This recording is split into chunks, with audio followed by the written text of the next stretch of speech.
형이 동생을 죽입니다. 그것도 사약으로. 숙부가 17살짜리 조카를 죽입니다. 그런데 여기서 소름 끼치는 게 이 두 사람의 유배지 사이 거리가 겨우 50km였다는 겁니다. 걸어서 하루면 갈 수 있는 거리. 그런데 끝내 다시 만나지 못했습니다. 1500만이 극장에서 울었던 그 영화, 왕과 사는 남자. 실제 역사는 영화보다 훨씬 더 잔인했습니다. 금성대군, 세종과 소원왕후 사이에서 태어난 6번째 아들입니다. 위로 형이 5이나 있었어요. 문종, 수양대군, 안평대군, 임영대군, 광평대군, 그 아래로 평원대군과 영흥대군까지. 세종에게는 적자만 8명이었습니다. 8명이나 되는 아들 중에서 세종은 이 6째에게 특별한 걸 맡깁니다. 어린 세손, 훗날 단종이 되는 손자를 금성대군의 집에 맡긴 거예요. 세종과 문종이 궁을 비울 때마다요. 지금으로 치면 대통령의 아들이 형님 집에 조카를 맡기고 출장을 간 셈입니다. 아무에게나 할 수 있는 부탁이 아니죠. 그만큼 금성대군을 믿었다는 뜻입니다. 이때부터 금성대군과 어린 조카 단종 사이에는 특별한 유대가 시작됩니다. 기록에 따르면 1440년 금성대군이 15살 때 천연도에 걸립니다. 위독했어요. 세종은 영추문을 열어두고 수시로 병세를 확인했습니다. 밤낮 없이요. 조선의 왕이 국문을 열어둔 채 밤새 아들 걱정을 한 겁니다. 아버지로서의 세종이 보이는 순간이에요. 금성대군은 살아남았습니다. 하지만 바로 위의 형 광평대군은 그러지 못했어요. 같은 천연도에 걸려 20살에 세상을 떠납니다. 같은 병인데 형은 죽고 동생은 살았습니다. 세종 가문에 들이운 비극의 첫 번째 그림자였어요. 사실 금성대군은 왕실이 얼마나 잔혹한 곳인지 어릴 때부터 알고 있었을 겁니다. 외할아버지 시모는 영의정까지 오른 사람이었는데 태종에게 사약을 받고 죽었거든요.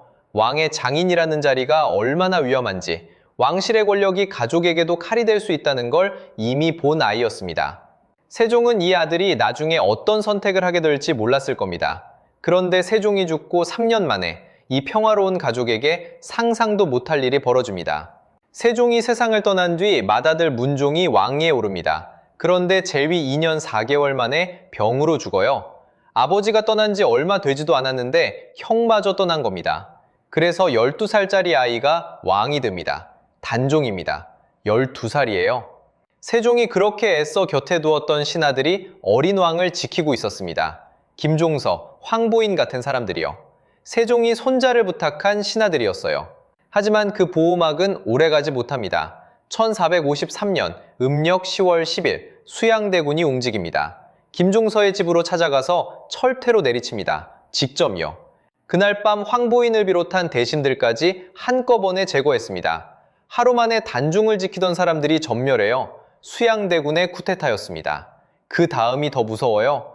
셋째 형 안평대군을 유배 보냅니다.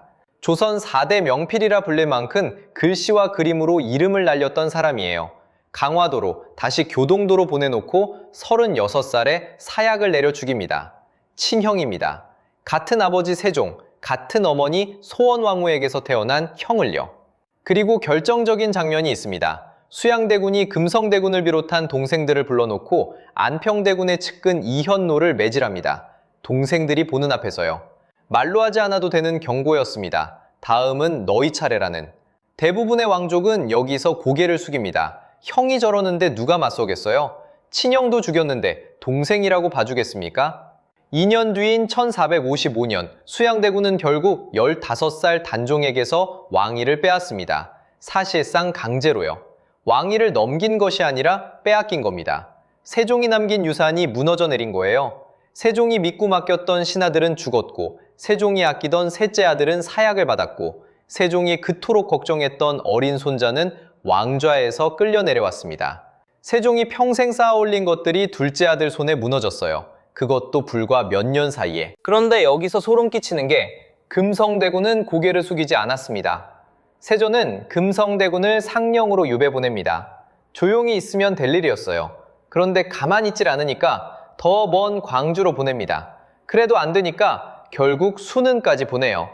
점점 더 먼 곳으로, 점점 더 깊은 산속으로 밀어낸 겁니다.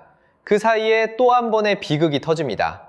1456년 6월 성산문과 박팽년이 단종 복위를 시도해요. 창덕궁에서 명나라 사신 환영년이 열리는 날, 그 자리에서 세조를 제거하려 했습니다. 그런데 김질이라는 사람이 밀고해요. 전원 붙잡혔고 사지를 찢는 형벌을 받았습니다. 가족들도 모두 처형되거나 노비로 전락했어요. 궁궐 안에서 벌인 복위 시도는 이렇게 끝났습니다. 이 사건 때문에 단종은 왕이 아닌 노산군으로 강등돼요. 그리고 영월 청령포로 유배됩니다. 청령포가 어떤 곳이냐면 3면이 강으로 둘러싸여 있고 나머지 한 면은 절벽입니다. 나룻배로만 드나들 수 있는 천연 감옥이에요. 17살짜리 소년이 거기 혼자 갇힌 겁니다. 그런데 여기서 소름 끼치는 게 금성대군이 유배되어 있던 수능과 단종이 갇힌 영월 사이의 거리가 겨우 50km였다는 거예요. 걸어서 하루면 갈 수 있는 거리. 그 사이에 소백산 고치령이라는 고개 하나만 넘으면 되는 거리였습니다. 승산을 본 게 아니었을 겁니다. 50km 너머에 17살짜리 조카가 혼자 갇혀있다는 사실을 견딜 수 없었던 거죠. 금성대군은 수능부사 이보흠과 손을 잡습니다. 사육신처럼 궁궐 안에서 쿠데타를 벌이는 게 아니라 아예 지방에서 의병을 일으키기로 한 거예요.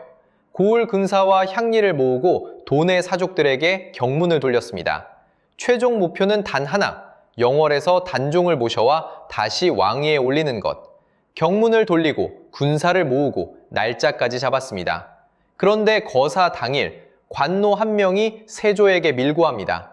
1457년 음력 6월 27일 관노의 밀고로 거사가 발각됩니다. 세조의 보복은 상상을 초월했어요.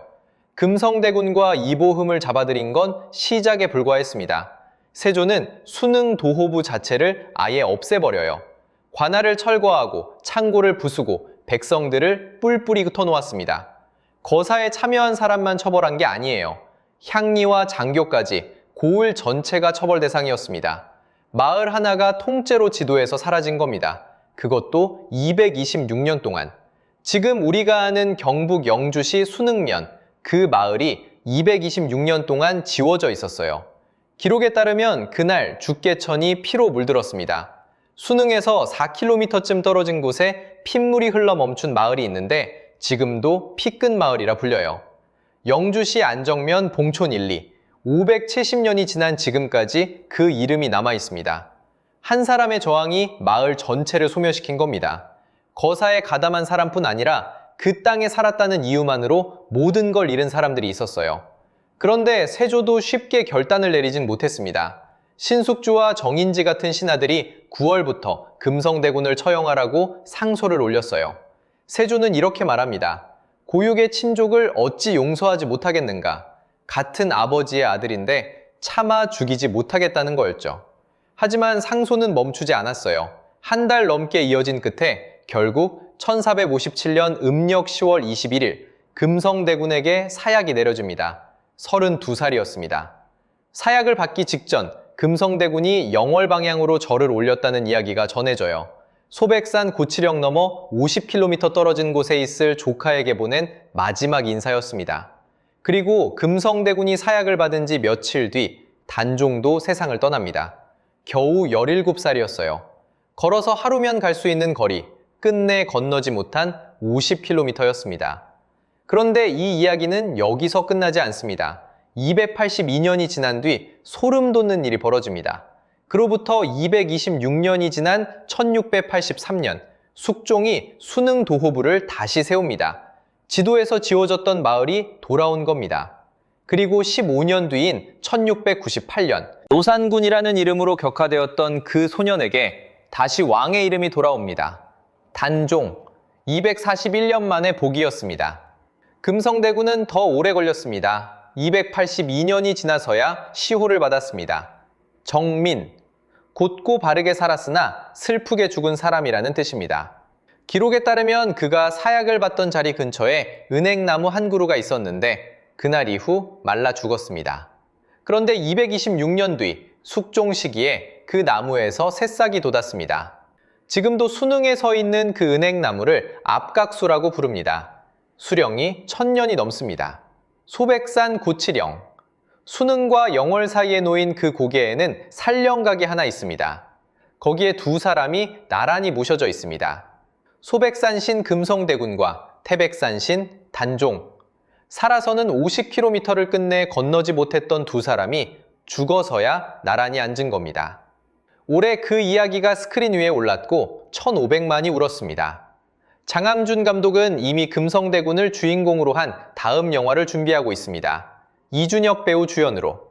그 배우가 실제 전주이씨 효령대군의 직계 후손이라는 사실까지 알고 나면 570년 전 이야기가 조금 다르게 느껴집니다. 산 고개 하나를 사이에 두고 나란히 앉은 두 사람. 그 거리 50km. 이제는 아무도 가로막지 않습니다.